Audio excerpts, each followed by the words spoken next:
ഓം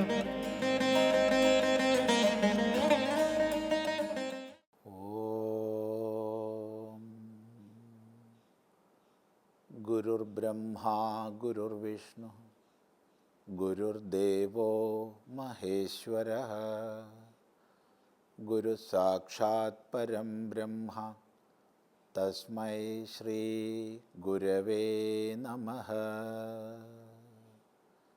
ഓം സദാശിവസമാരംഭാം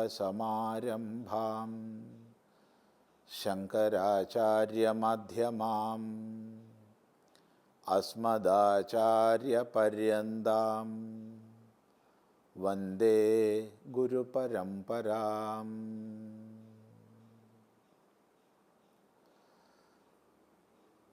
രാമായണത്തിൽ രാമൻ്റെ ഈശ്വരഭാവത്തെ പ്രാധാന്യേന വർണ്ണിക്കുന്നതാണ് അധ്യാത്മരാമായണം. ഹൃദ്യസുന്ദരമായ അധ്യാത്മരാമായണം ഒന്നാന്തരം ധർമ്മശാസ്ത്രം എന്ന പോലെ ഭക്തിശാസ്ത്രമാണ്, വേദാന്തശാസ്ത്രമാണ്. വേദാന്തത്തിൻ്റെ സാരസംഗ്രഹമാണ് അധ്യാത്മരാമായണം. അതുപോലെ ഏറ്റവും ഉത്കൃഷ്ടമായ ഭക്തിശാസ്ത്രമാണ്. ഈ മഹിമകളെ കൊണ്ടായിരിക്കണം മലയാളികൾക്ക് രാമായണം പരിചയപ്പെടുത്താൻ വേണ്ടി മലയാളത്തിലേക്ക് അനുവാദം ചെയ്യുന്ന എഴുത്തച്ഛൻ നമ്മുടെ മലയാള ഭാഷയുടെ പിതാവെന്ന് നാം എല്ലാവരും ആദരിക്കുന്ന, വന്ദിക്കുന്ന തുഞ്ചത്ത് രാമാനുജൻ എഴുത്തച്ഛൻ മലയാളത്തിലേക്ക് അധ്യാത്മരാമായണത്തെയാണ് അനുവാദം ചെയ്തത്. അതിതിൻ്റെ മഹിമ കൊണ്ടാണ്. എഴുത്തച്ഛൻ്റെ അനുവാദം പ്രായേണ സ്വതന്ത്ര അനുവാദമാണ്.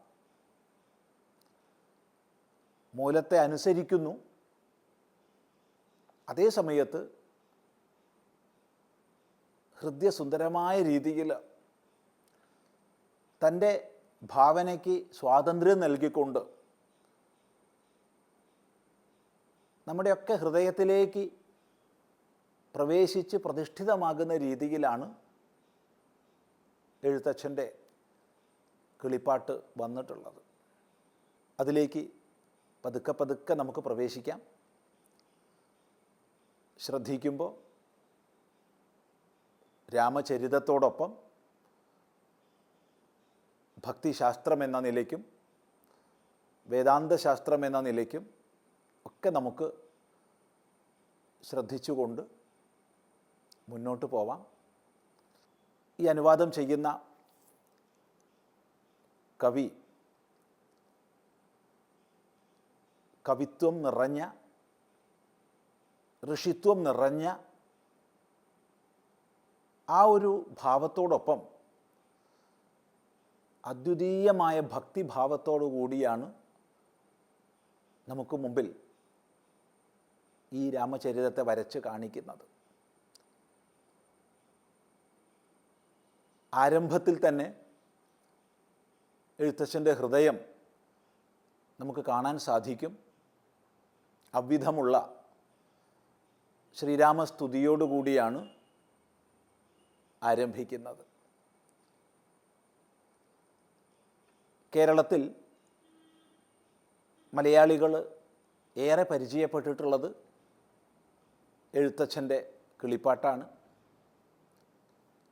എല്ലാ ഗൃഹങ്ങളിലും നിത്യേന രാമായണ പാരായണം ഉണ്ടാവേണ്ടതാണ്.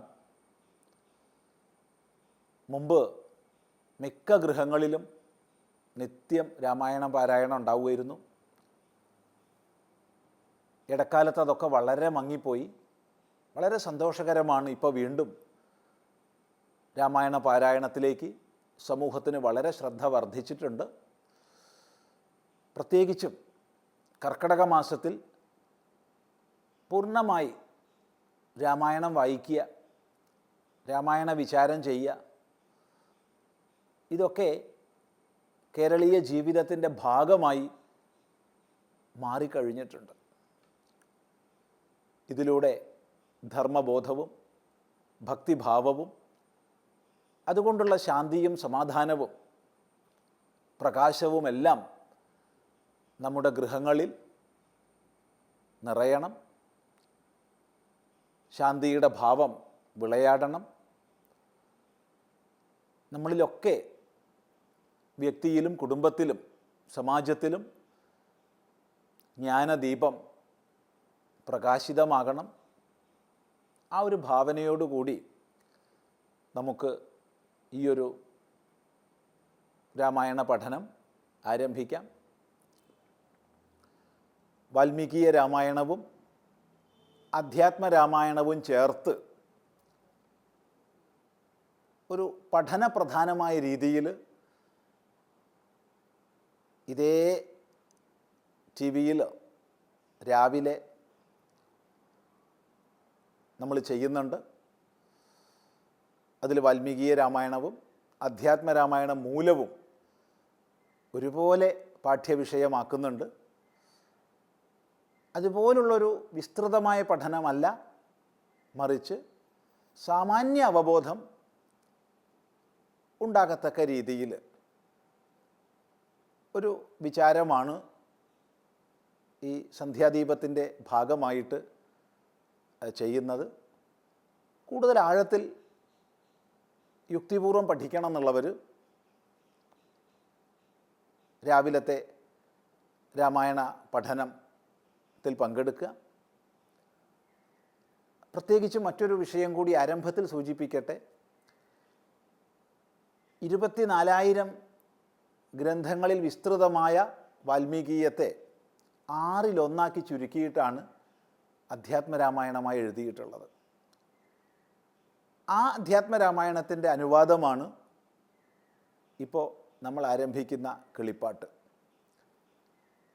ഇപ്പോൾ ചുരുക്കി എഴുതുമ്പോൾ മനോഹരമാണെങ്കിലും ഹൃദയസുന്ദരമാണെങ്കിലും പല സ്ഥലത്തും നമുക്ക് സംശയങ്ങൾ ശേഷിക്കും. എന്താ ഇങ്ങനെ, എന്തുകൊണ്ട് ഇങ്ങനെ, എന്താ ഈ ഭാഗം ഇങ്ങനെയായത് എന്നൊക്കെ നമുക്ക് യഥാസമയം നമുക്കത് വ്യാഖ്യാനിക്കാം. അത്തരം സംശയങ്ങളൊക്കെ വരുമ്പോൾ ഒരിക്കലും നമ്മൾ നിഗമനങ്ങളിലേക്ക് എത്തരുത്. നമ്മുടെ നിഗമനങ്ങൾ തെറ്റിപ്പോകും. അതുകൊണ്ട് നിശ്ചയമായും ആ ഭാഗത്ത് മൂലകൃതിയിൽ എന്താണ് പറഞ്ഞത് എന്ന് നമ്മൾ പഠിക്കാൻ തയ്യാറാവണം. അങ്ങനെ ചെയ്താൽ മാത്രമേ രാമായണത്തെക്കുറിച്ച് വ്യക്തമായൊരു ചിത്രം നമ്മുടെ മനസ്സിലുണ്ടാവൂ. ഈ ഒരു കാഴ്ചപ്പാട് കൂടി പഠനാരംഭത്തിൽ നമുക്കുണ്ടാവട്ടെ. ശ്രീരാമ വന്ദനം ചെയ്തുകൊണ്ടാണ് ഇവിടെ കിളിപ്പാട്ട് ആരംഭിക്കുന്നത്. നമുക്ക് അതിലേക്ക് പ്രവേശിക്കാം. ശ്രീരാമ രാമ രാമ ശ്രീരാമചന്ദ്ര ജയ, ശ്രീരാമ രാമ രാമ ശ്രീരാമഭദ്ര ജയ, ശ്രീരാമ രാമ രാമ സീതാഭിരാമ രാമ, ശ്രീരാമ രാമ രാമ ലോകാഭിരാമ ജയ, ശ്രീരാമ രാമ രാമ രാവണാന്തക രാമ, ശ്രീരാമ മമ ഹൃദി രമതാം രാമ രാമ. ഇവിടെ ഏതൊരു കൃതിയും ആരംഭിക്കുമ്പോൾ ആരംഭത്തിൽ മംഗളാചരണമാണ്. മംഗളാചരണം ഇഷ്ടദേവതാ വന്ദനമാകാം, ഗുരുവന്ദനമാകാം. ഇവിടെ എല്ലാമാണ്.